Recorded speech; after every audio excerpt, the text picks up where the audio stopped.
Our final session is an amazing panel of speakers of young rising stars in the industry. One of the things that I hope you all do whilst you're studying, and certainly I'm sure you're doing if you're in the industry, is keeping in touch with what's going on by reading the trade press. TTG is one of the leading trade publications globally, and we're delighted that their CEO, Dan Pearce, will be running the next session. IT Future U has a great relationship with TTG, and for the last 10 years, we've been part of their Tomorrow's Travel Leaders 30 Under 30 campaign. So here to introduce the panel, I'm delighted to welcome to the stage Dan Pearce.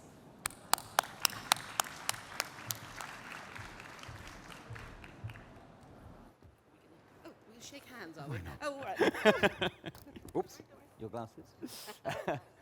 Well, good morning, everybody. Can I just say how wonderful it is to see so many people here this morning. And I guess that means so many of you are taking travel and tourism seriously as a career option and as a future. And I can just say, as someone that's worked in this industry on the media side for 12 years, it is a fantastic industry to be a part of.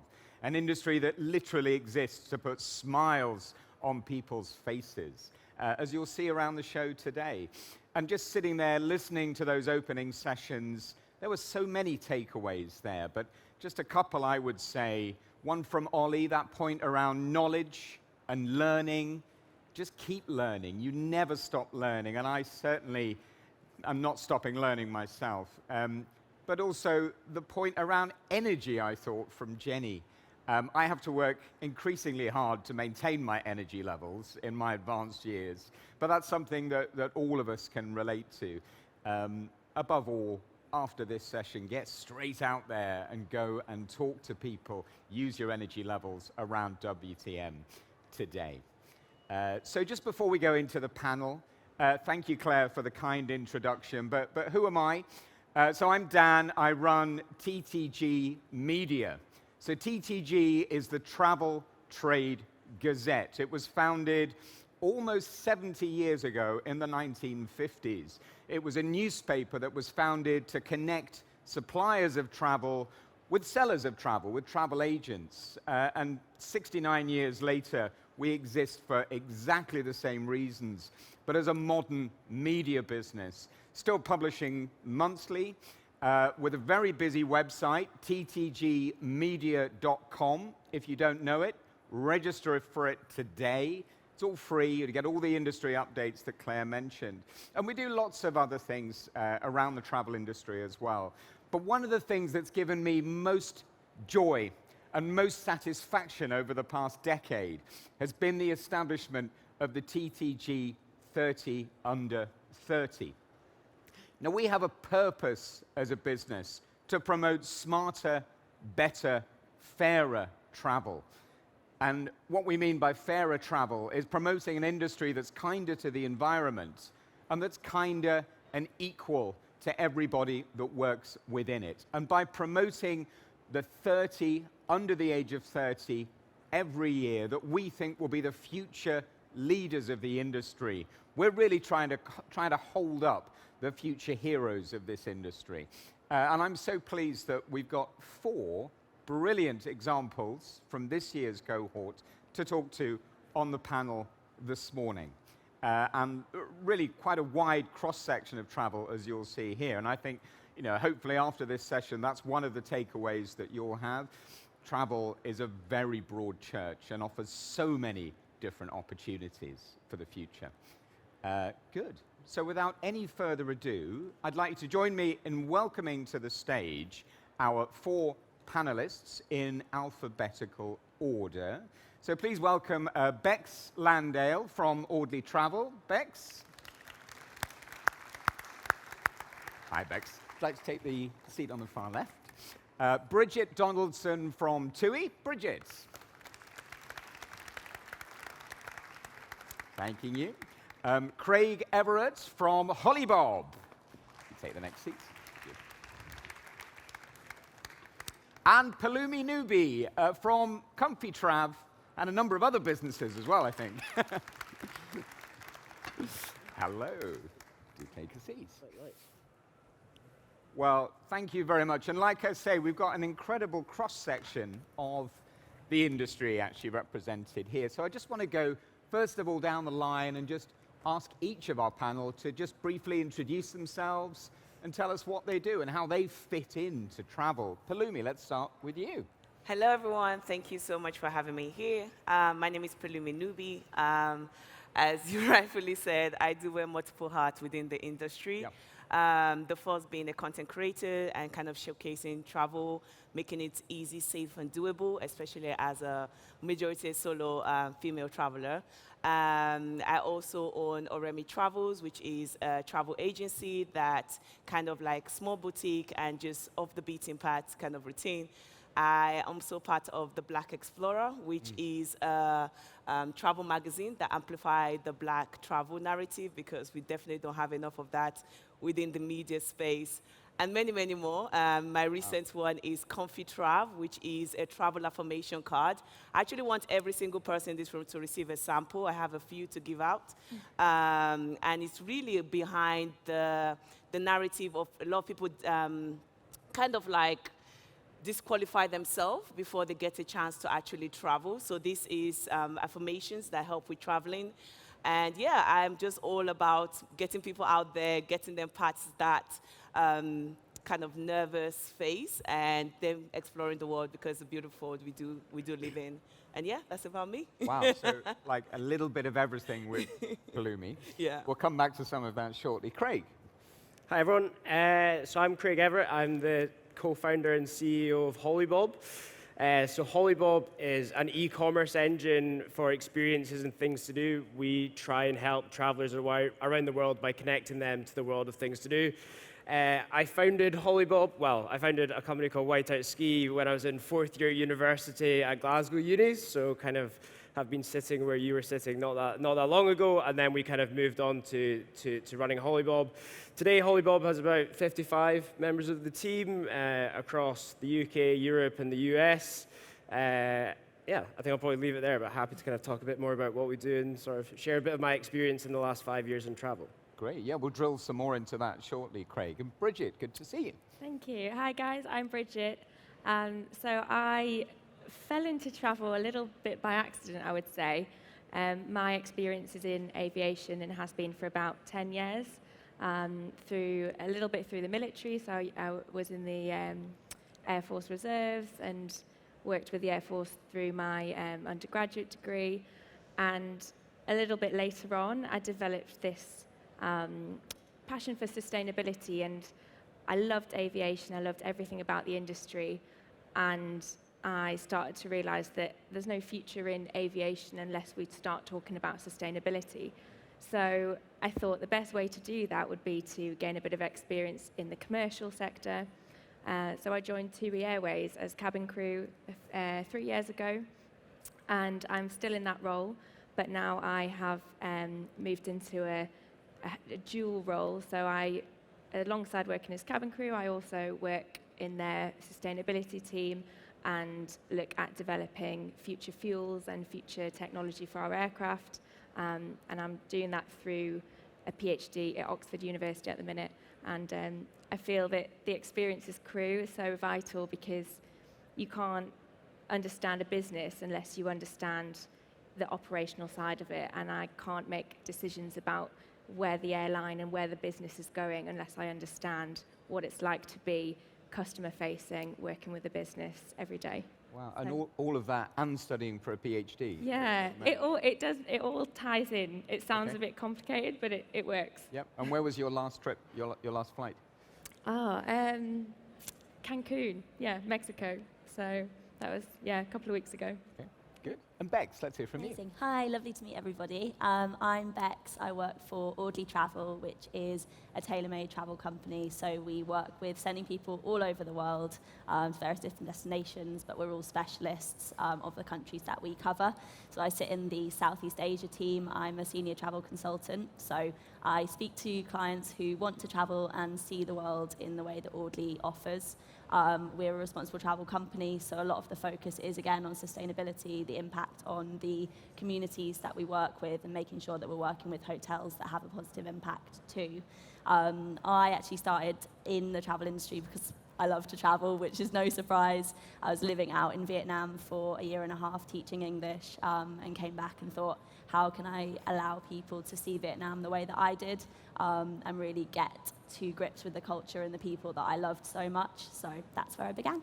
Yeah, and interesting to hear you mentioning sustainability as well, and how that's such a theme now around people working in travel more and more. But let's find out a little bit more about how you got to where you are today and your kind of personal journeys. I know that will be a lot of interest to people in the room. And you know, whilst we've got two entrepreneurs here starting businesses, having real success, two from different, more corporate backgrounds as well. So I think it's a really nice mix. Craig, let's hear from you a little bit more about where Holibob came from. And did you always sort of plan when you're studying to start a business in the travel industry? No, I actually wanted to be a pilot, so kind of going down Bridget's... Me too, when I was 5. Exactly. Well, I was slightly... So I actually did my kind of RAF tests that you do. Oh, you did kind it of properly. got that far down the track, and it didn't come together, which in hindsight was probably a blessing in disguise. But Holibob came out of a company called Whiteout Ski, and at university we always used to go on the university ski trips every year, and because we were in Glasgow, it was always a 30-hour bus journey we had to take from Glasgow to the south of France to go skiing. Yep. And if anyone's been on the university ski trip, they know that you stay in these tiny little apartments, and you've got a microwave and a single hob to do all your cooking. So it's a pretty rough and ready experience. And in our 4th year at university, we decided that, no, we've had enough. We're going to fly 42 of our friends from Glasgow to the south of France, and we're going to stay in a chalet hotel with a swimming pool, sauna, steam room, the whole works, all your food cooked for you. And it was only £100 more expensive than the university ski trip. And kind of everyone had a great experience, wrapped it all over social media, as everyone does these days. Yeah. And then the summer after we ran that ski trip, we had lots of our friends and kind of friends of friends come and ask us, you know, how did you guys organize your ski trip? Can you help us to book our ski trip? So we ended up selling about £500,000 worth of ski trips just to random people that we knew. And we had more money than we'd ever seen, basically, kind of running these ski trips. And that was our introduction into the travel industry. You make it sound like easy, or we just went out and sold £500,000. No, trust me, it was not easy. I guarantee you that. Did you always have that entrepreneurial mindset? I always like challenging the status quo. I don't think I'm kind of like stick in your lane, but I really wanted to be a pilot. I was quite happy going down that corporate route because I thought it was exciting, I thought it was interesting, and kind of when the opportunity came with Whiteout, and then kind of Whiteout developed into Holibob, it's another exciting, interesting, mentally challenging, taxing road to go down as well. So I think, I was never kind of always like trying to push the boundaries and be an entrepreneur. Like I wasn't 5 years old looking at Elon Musk going, that's where I'm going to go. But I always kind of wanted to do something interesting, challenging, and challenge myself. So I kind of fell into travel through like the Whiteout and then the Whiteout ski stuff, and then Holibob kind of came off the back of that, seeing this huge opportunity in experiential travel, and the fact there's such a gap in the ability for people to access incredible experiences because it's still such an offline market. And we kind of, everything that we did through Whiteout and then the businesses after that was all about experiential travel and helping people to access incredible experiences. Yeah. And I think that that's a massive growing trend across travel more generally. True. And something that all of us spend a lot of time in our businesses working on. How do you help travelers around the world to, as you said in your opening speech, have a smile on their face and access incredible experiences? Yeah, fantastic. Let's hear a little bit more about a kind of corporate beginning then, Bridget, and what it's like getting into TUI. There's lots of opportunities for young people at TUI, are there not? Yeah, and I, like I say, so similar kind of thing. I was desperate to be a pilot, so my journey into that world wasn't the most direct path, I would say. So when I was 12, I joined the Air Cadets. That's kind of where it all started for me. And if there's any young people in the audience, I would definitely recommend starting out with a cadet organisation. If you're interested in aviation or travel, the Air Cadets were fantastic. And they just kind of showcased so many opportunities. I travelled a lot with the cadets. I learned how to fly. And as I got a bit older, I then joined an organisation called the Air League, which at the minute I have a voluntary role as sustainability lead for the Air League. But it was the Air League and the Air Cadets that supported me in the very beginning. And through a combination of the two, I then went on to achieve my pilot's license. And that was it. I thought, the military is where I'm going to go. But like I say, I developed this interest in sustainability. I've always been interested in the environment. But as I've kind of gone along, as I've learned more, as I've understood more about where the world is going, I've also felt conflicted in the fact that actually my passion for aviation doesn't really go hand in hand with sustainability. Yeah. So I thought, I need experience outside of the military field. So when I was waiting to join the Air Force, I had about a 6-month gap when I thought, you know what, I'm gonna become cabin crew. I'm gonna see what that's about, understand a bit more about commercial aviation, travel and tourism. And it was always just meant to be a 6-month thing. And here I am 3 years later, still at TUI. And it was, I just fell in love with the job. I fell in love with the industry. I fell in love with the company. Yeah. They were so supportive, and they understood my ambitions. And obviously COVID had an impact in the middle of my time at TUI. And I went off and did other things. I worked for the NHS for a bit. I went and did a master's. I did some other little bits in that time, but I still came back to TUI. And at the start of this year, I saw a webinar about sustainability across the business. So I sent an email to the head of sustainability at TUI, just, little cabin crew member, and I just sent an email to this exec. And I said, I want to get involved. I want to understand more about what we're doing as a business. And she replied pretty quickly, put me in touch with the head of sustainability for the airline. And we have this great partnership now. TUI are now supporting me through my PhD. Yeah. And I'm doing a bit of work on that for them on sustainable aviation fuels. And as a business, we're trying to change the industry and make travel and tourism sustainable. And I think it's quite an exciting industry to be in. If you look at other airlines, not mentioning any names, but their business model kind of revolves around business travel. And as we've seen through COVID, business travel it's not essential. We can move business meetings online, but you can't move travel or holidays online. You can't have a holiday on Teams. So the travel industry needs to adapt, and we need to take sustainability seriously. Yeah. And I think, TUI is a company that's driving the way forward, and hopefully I'm helping them do that. Yeah, so. Great. And it sounds like your bosses at TUI were very open-minded about where you go there. Yeah. That's fantastic. So I'm sure you, and I know Bridget and all the team the panel will be available afterwards to chat if anyone wants to ask any specific questions about their experiences. Pelumi, let's come to you and hear a little bit about all these multiple businesses. And was it always travel, or was it entrepreneurship that drove you, to begin with, to start your business? Well, what's brought you into this industry? I've always loved to travel. I migrated from Nigeria at the age of 10. And, bullying is real. Back in school, it was very kind of like, the new girl and stuff. So I found a lot of peace in the library and reading books. Right. And that opened my mind to a whole new world, being inspired to go to these new destinations and stuff. So that kind of sparked the travel in me.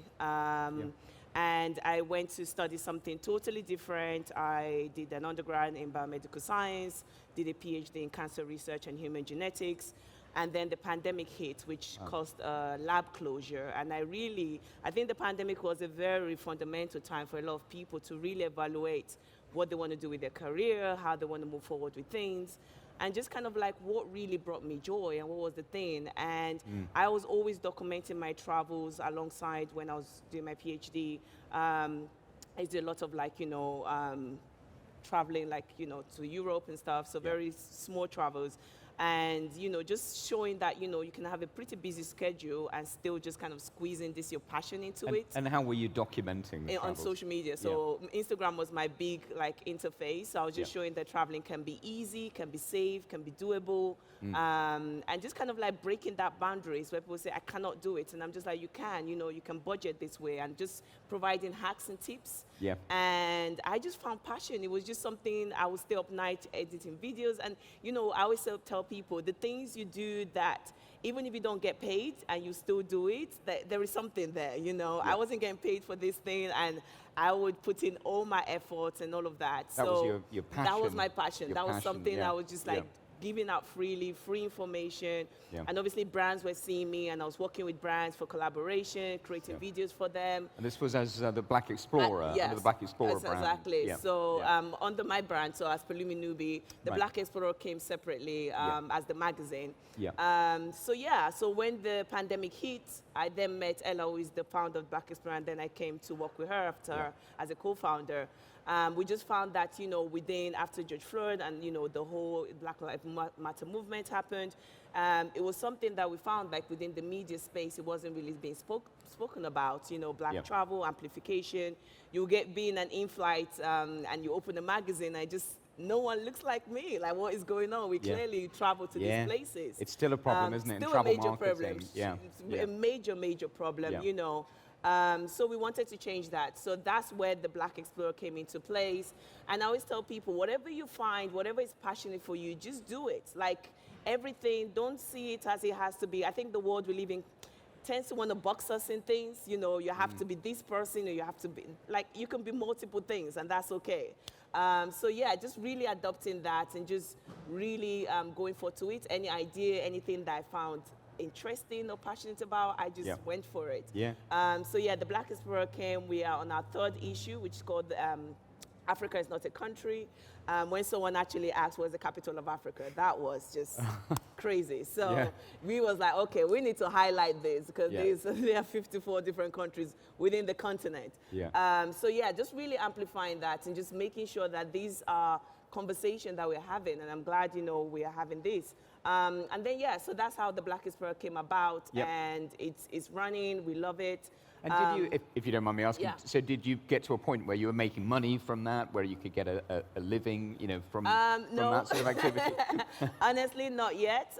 It's definitely still a passion project. We're hoping that, as more people come on board, as more partners, which are not just partners by mouth, but actually open their pockets too as well, because it's two different things. Do you carry advertising? We do, and we really are grateful for the advertisers, because they really are people that don't just, I always say, like, after you've put on that black square on social media 2020, what else have you done? What else have you done to actually say we support this movement and want to be part of it? The people that do support, we're truly grateful for. There are other, and I think everything, and I think that's why it's good to have multiple things, because multiple businesses also kind of support each other too as well, because you can move funds around, especially if you're being an entrepreneur in that kind of way. So I've just kind of like found ways to... Brilliant. There's so much exciting stuff exciting going on, things, so many opportunities. Honestly, so much opportunities. Thanks. Just go for it. Like, whatever it is, whatever ideas you have, it doesn't matter if someone else is doing it, especially. I always tell people, walk down the aisle, your bread aisle, your water aisle. Like, you literally see bread in 50 different brands. It's bread, but there's brown, there's white, there's seeded, there's so many different things. And that's kind of like your unique selling point. So always think about, what is that unique thing I'm trying to put forward to the world? And if you go for it, you'll find it. That's great advice. You know what, going back to my point around energy levels, I'm feeling a lot of energy from this group here at the moment. Bex, thank you for being patient. No problem. And let's hear, you're at Audley Travel, and maybe not everybody has heard of Audley Travel. It would be good to hear a bit more, both about the company and about your journey. Yeah, absolutely. So Audley is a much smaller company than TUI.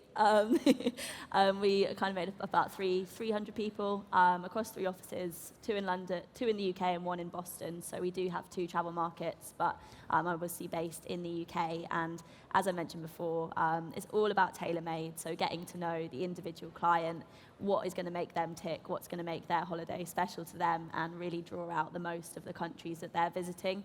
Yeah. So rather than them looking online and finding something that looks kind of about right but isn't quite perfect, I'll spend the time, usually up to an hour, chatting to them and really, really getting to know the client, so that I can give them a holiday and put together a holiday for them that's going to create memories and be really special.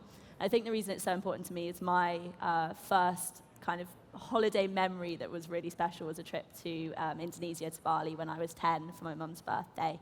And I remember being in Asia and being like, what is this place? The smells, the markets, the culture, the food, like everything was just so incredible. And even though I had a much less conventional route into travel, I never knew that I wanted to work in travel until I started, really.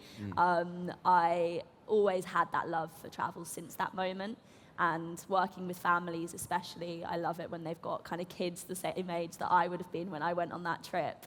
And I'm going, they're just going to love it. This is going to be a memory that stays with them for their whole lives. So it really is something special to be able to give to people. And for me, it's really tied into well-being as well, I think. You know, we all live such busy lives. Often that holiday is that time where we can actually decompress, get to know ourselves, understand what we're looking for and what we want to change when we get home, and to be able to give people that time, I think, is really important. So yeah, I traveled a lot. I took time out before university, during university, just every time I could go away I did. And then I worked in PR and comms and thought, this isn't for me, but I love the talking to people part. And then I went and worked for a small hotel company and did all of their reservations and marketing, so kind of started that transition. As I mentioned earlier, went and worked and lived in Vietnam, in Hanoi, for 1.5 years, and absolutely loved the culture and the people. And came back and was speaking to a friend who worked for Audley, and he was like, you'd be great. And I started, and it's been 4 years. And I haven't looked back, because it really does allow me to do all of the things that I love. It's the people, it's the travel experiences, and it's such a great company to work for as well. They really do put time and energy into us and making sure that we get what we need from it. Yeah, and you're leading on sustainability, aren't you? Yeah, absolutely. Yeah. So I sit in our ECG committee, and the sustainability element is so important to me. As I mentioned earlier, Audley is a responsible travel company, so everything that we do there's always a focus on making sure we have a positive impact on the environments and the communities. And obviously it's a really difficult conversation to have in travel. I went to a really great day actually a few months ago, where we talked about how sustainability can come into the travel industry and how we can make an impact as businesses. And there won't be a travel industry if we don't start making that impact. So at Audley, it's all about understanding the product and knowing the impact that has, whether it's down to the use of plastic bottles or actually the involvement of communities and the way that they give back. There's so much that we're doing, and we're on a real kind of charge at the moment to try and make sure that that's integrated into every different level of our business, and that people who maybe work for Audley but aren't as motivated by the sustainability part still understand how it's integrated into everything we do, what our carbon offsetting actually looks like, so that we can have those conversations with clients and make it something that clients come to us for, rather than just being a side project that we're doing. Yeah, and that's a great point. And I think for anyone now looking to go into travel and tourism as a career, sustainability needs to be core to what you want to do, really. You know, sustainability has to be core to the travel industry if this industry is going to continue growing. And I think we've moved on from a lot of greenwashing that we used to hear, sometimes at conferences like this in the past, to businesses really prioritizing sustainability now. It has to be, or the industry won't have a future. So, yeah, some great points there. Well, thank you. I mean, such a varied group of career stories. I'd just like to drill in a bit more about pivotal moments and pivotal people in your careers. And Craig, let's come back to you. What's been the pivotal moment in either your journey or Holibob's journey? I think there's so many, like, throughout your whatever path you decide to take, there's so many, we kind of knew what questions were coming, so it's not coming completely off the cuff, and I thought about this quite a lot, like what are the moments that you look back on? And there's so many key things. I mean, one of the key moments was when I was in first year university meeting my co-founder on the ski trip. Like that, if that meeting hadn't have happened in a bar in Les Arcs, I think it was, then like this whole thing would have never come. But I think, I kind of turned it more to like key lessons, and I think Ollie's actually talked about it a bit before. I only heard a bit of what Ollie had to say, but kind of being an absolute sponge for knowledge and kind of just constantly like willing to learn and like a desire to kind of absorb as much as you can and process it and use that in your day-to-day has been so key for me as someone who's 26, I think. Yeah. Like I know nothing. There's no right for me to be doing what we're doing. It's taken a huge amount of learning and a huge amount of work and a huge amount of kind of networking with people who know way more than you and listening to them and learning from them to get where we are today. Yeah. I think just like I would encourage everyone to like be vulnerable and be authentic and be comfortable not knowing. And I think someone said it was comfortable. Be comfortable being uncomfortable because, you can't know everything. You just can't. It's not. You're not growing if you're comfortable all the time. Yeah, right? it's just not possible. So just get comfortable with that fact as early as you can, and that will stand you in such good stead to kind of do anything that you want to do, whether it's in travel, whether it's in biomedical science, pharmaceuticals, whatever it might be. Just like get really comfortable with that fact that you're not going to know everything, and anyone that tells you that they do know everything is definitely lying to you. So I think that's the great, another great advice. And I felt that myself actually in running my business. It's almost arrogant to think that you know everything and that you have all the knowledge within your business. It can really help to speak to people outside. And people respond, like if you ask for help and advice, 99 times out of 100, people are happy to help and happy to support you. Yeah. And, I've not been in the corporate world, so I don't know what it's like, but I kind of, everyone that I come across, whether, they're a competitor or whether they're, in a completely different industry, if you ask for advice, people are willing to share their advice. And, sometimes you've got to take advice with a pinch of salt and make your own view on that advice, but ask for it and absorb it and use it as best you can. Yeah. I'm happy to share my very few pearls of wisdom with people if they ever ask. Available afterwards. Come and talk to Craig for his advice. Everyone else will as well. So no questions from that. Let's hear some more pivotal moments. Bex, is there any moment in your career that stands out or people? Yeah, I think for me it's kind of a combination of moment and people. Obviously COVID happened, and I actually went on furlough for a few months, and much like I was talking about being on holiday, you have that downtime and it gives you a moment to think about what are you doing, and I think we all had that during COVID to a degree, because everything changed, so absolutely. So especially within the travel industry, it really shook things up, and when I came back to work, seeing the team and how much everybody adapted in order to support one another, how the company were there to support us and really didn't lose their faith in us as individuals, really made me kind of harden my commitment to the company I worked for and the people that I worked with.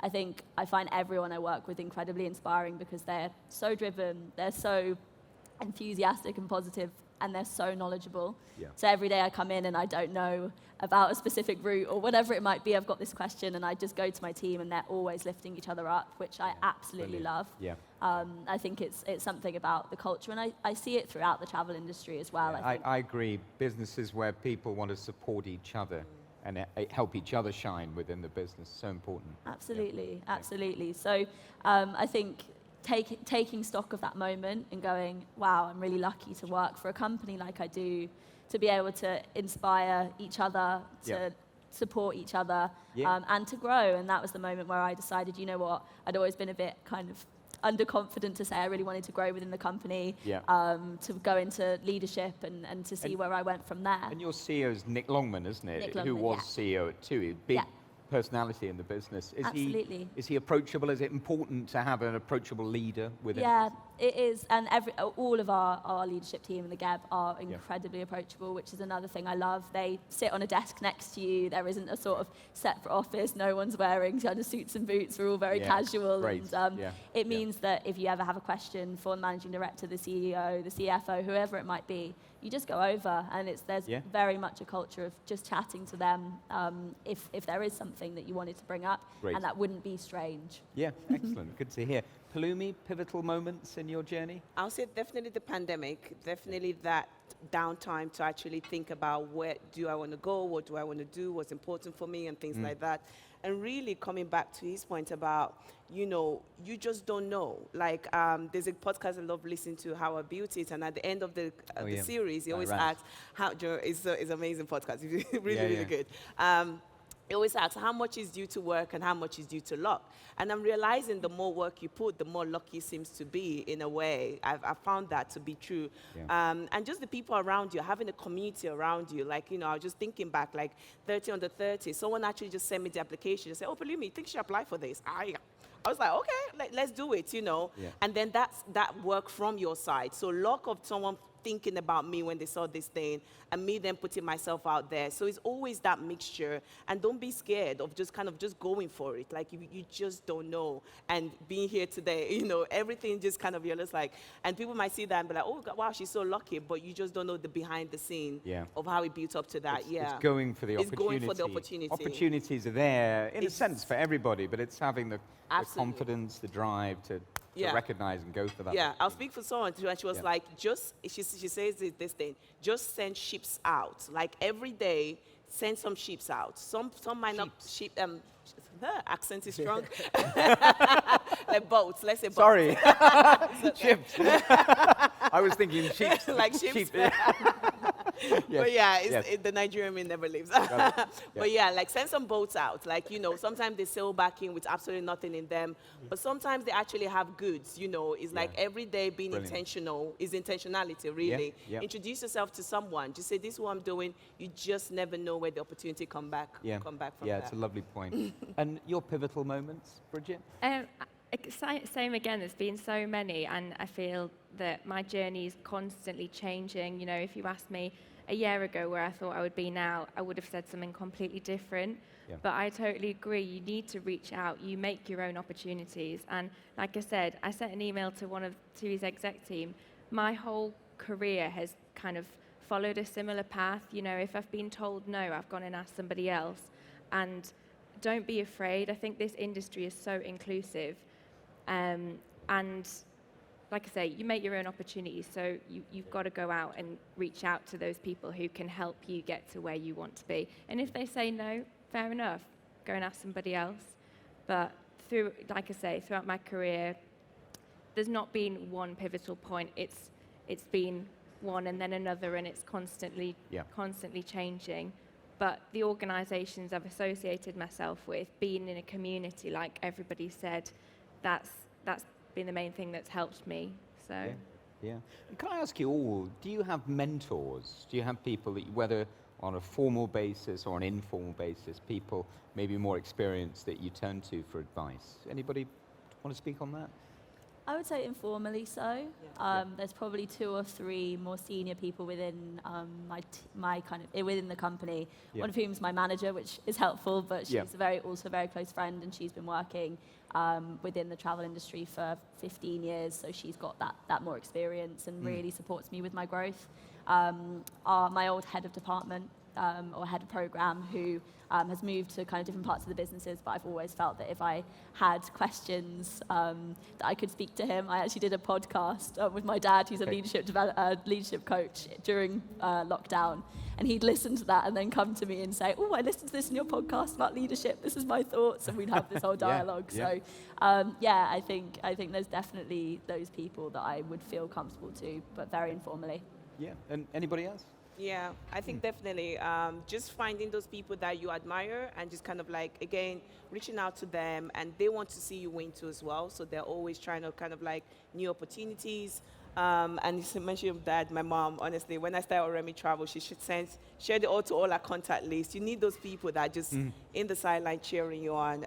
But I don't have anything formal, but I think as informal based, they're quite nice to accountability. I think that's what it comes down to, just knowing that you can be accountable to this person. And I think it's right. You don't have to be in a formal mentoring scheme to have mentors or people that you turn to for advice in your life. You're nodding, Bridget? Yeah, same again. I feel like I do have formalized mentors. As part of my PhD program, I've obviously got a supervisor. So there are these formal people, but I find actually, depending on what I'm trying to do or what I'm trying to achieve, I'll turn to different people for help and advice. And I'd say that's one thing, always open up to people, always ask for help. Don't ever feel embarrassed or feel that someone is too, superior to you or anything like that. Just break down those barriers, put it behind you, and just ask people for help. Yeah, no, that's great. Yeah. I think what I wanted to just say about mentors is that they close knowledge gaps. I think that's kind of how I look at mentors, and the biggest thing that slows down progress of business or yourself is kind of knowledge gaps, and where you lack knowledge about where you want to go or what you need to do. That's where mentors can kind of close those knowledge gaps very, very quickly, and it can take you 6 months to figure out something that a half an hour conversation can deal with. And I think that's where kind of being comfortable to turn to a small number of people or turn to anyone and ask those questions. That's what closes those knowledge gaps. And I've got a number of mentors that I speak to for different things. And sometimes it is just I'm really struggling today because it's been a really tough day. This is what's happened, and just that sounding board is really helpful. So I think about it of how can these mentors or these people close knowledge gaps and help me kind of keep moving forward quickly. I think that's a really strong point, not to be afraid to ask for advice from the right people. But listen, I'm stunned and humbled by how much you have all achieved before the age of 30. Just tell me, where are you going to be before the age of 40? What's happening? What's next in your careers? What are your goals? Bridget? As you can tell, I've got a lot of plates spinning, but you all have, yeah. I think, like I said before, if you asked me a year ago where I thought I'd be, I would have said something completely different. So what I say now, it will probably be completely different. But I think I've found my calling, my love, and I think, even whether I go to work as crew or whether I'm working on research or sustainability, whatever I'm doing, I never feel like I'm at work, and I want to continue down that route. In the next kind of 10 years, I want to keep an operational role. I still want to understand the business, still understand the industry from that operational, customer-facing perspective. I do have ambitions to maybe move further up the front of the aircraft and into the flight deck professionally. But I also want to continue my research and kind of pushing this sustainability agenda throughout the industry. So hopefully I keep the operational side and I keep the sustainability side. We'll definitely follow your progress. But I love that point. Love what you do, and you'll never do a day's work in your life. It's great if you can really live your life. I can't believe I get paid for this. Exactly. You're not being paid for now, No. Bex? I think obviously it's such a difficult question to answer in a lot of ways, and much like Bridget, I've kind of had my journey to get here, so it's difficult to know. But I think for me, if I think about the two most important strands of travel, they're about the sustainability side, as we've spoken about quite a lot today, but also about the well-being side. I've trained as a yoga teacher, so I have a whole background in well-being alongside the travel industry. And I think, as I touched on earlier, it's so important to bring that too into travel, and making sure that people kind of get that positive and wellness experience when they travel, regardless of if they're going to cities and going 100 miles per hour or if they're going for more of a slow-paced trip. So I think in 10 years' time, both of those words would be words that I'd be having in my daily vocabulary, and talking about, whether that's because I'm leading a project or whether that's because it's part of my day-to-day that I'm actually working for a company that focuses on those things. I just want to make sure that they tie into whatever I'm doing. Great. Yeah, really, really nice point. Yeah. And Craig, tech billionaire, will you be buying Twitter from Elon Musk? Yeah, I think the tech billionaire thing's less important. I think ultimately what makes me tick is solving big problems, and I think not knowing the answer is actually the thing that's so interesting about what we're doing today. Building the teams and all of that. What we're trying to do is solve big problems that no one has yet been able to crack those nuts. And I think that kind of in 10 years, I hope I'm doing the same sort of thing, tackling the next big thing or looking for the next big problem and trying to tackle it with great people around me. I think that that's the thing that gets me out of bed in the morning, and that's the thing that I enjoy doing. So kind of solving big problems. Yeah. Or trying to. Very good. And Pelumi? Yeah, I think that was the same, just kind of like, my brother asked me that question, like in my deathbed, what's something a problem I would love to have in my deathbed if I'm dying? What's something, yeah, he asks really random questions sometimes. I'm like, oh, really? Go quite deep. And it's like, what's something you would like to have solved? And really for me is kind of people disqualifying themselves from experiences and from kind of like things because they just kind of like say, I can't have done that or I cannot do that. Travel is how I am able to showcase that, and I'm trying to show that, despite of your background, despite of your income, despite of everything, you can do it. You really can go exploring and you can find new things, and travel is one bit, but this can amplify into your daily living. So yeah, I just really want to wake up every morning and hopefully inspire people to go out there and explore, and that's where Comfy Trav came from. Really just kind of removing that negative mindset and saying that you really can. So yeah, you can. Just keep doing it. That's a nice thing to finish with, actually. You can. Let's keep doing it. Well, personally, I think we should be inviting this group back to WTM in 2032 to see if you've all lived up to your goals and ambitions. I feel quite confident that you will. And I also feel quite confident that some of you in this room maybe will be on this stage in the next few years. That would also be fantastic to see. But please join me in thanking our panel for that session. Thank you. Thank you.